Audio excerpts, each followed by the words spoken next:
Welcome to waves media. Machilipatnam నియోజకవర్గం కార్యక్రమంలో పాల్గొన్న మాజీ మంత్రి పేర్ని నాని.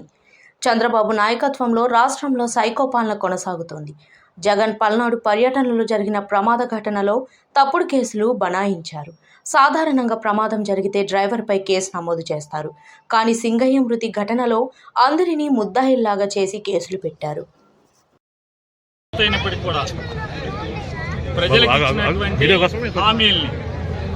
సంతకాలు పెట్టి మరి బాండ్లు ఇచ్చి, అంటే గతంలో చంద్రబాబు నాయుడు నోటి మాటలతో 1996లో 1999లో నోటి మాటలతో హామీలు ఇచ్చి మోసం చేశాడు, దగా చేశాడు.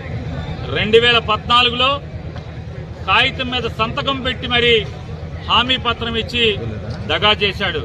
2024కు వచ్చేప్పటికీ తన సంతకానికి కూడా విలువ లేక పక్కన పవన్ కళ్యాణ్ అనే అతను ఇంకొకటి సంతకం పెట్టుకుని తోడు సంతకం పెట్టించి హామీ సంతకం పెట్టించి ఇవాళ ఎంత నీచానికి దిగుతారంటే ఈ దగా చేయటంలో, మోసం చేయటంలో కొత్త పంతలు తొక్కేటువంటి పరిస్థితిలో నారా చంద్రబాబు నాయుడు గారు వచ్చాడు.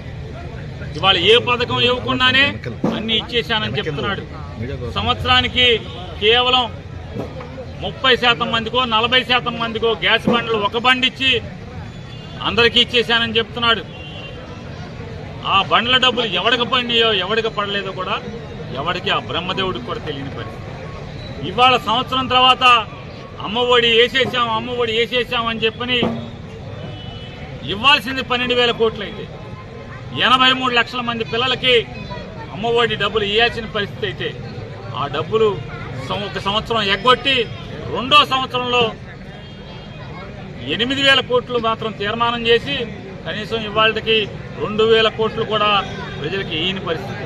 అమ్మఒడి పథకం అయిపోయిందంటున్నారు. తండ్రి కొడుకులు ఇద్దరు స్కూల్స్ అమ్మడి తిరిగి జగన్ గారు కొనేసినటువంటి బల్లల మీద కూర్చుని, కొత్త బిల్డింగ్లు జగన్ గారు కట్టించినటువంటి క్లాస్ రూముల్లో కూర్చుని, అందమైన క్లాస్ రూముల్లో కూర్చుని మా అబ్బాయి ఈ పథకం కనిపెట్టాడని చెప్పేటువంటి తప్పుడు మాటలు మాట్లాడే పరిస్థితిలో ఆ స్థాయికి దిగజారిపోయారు.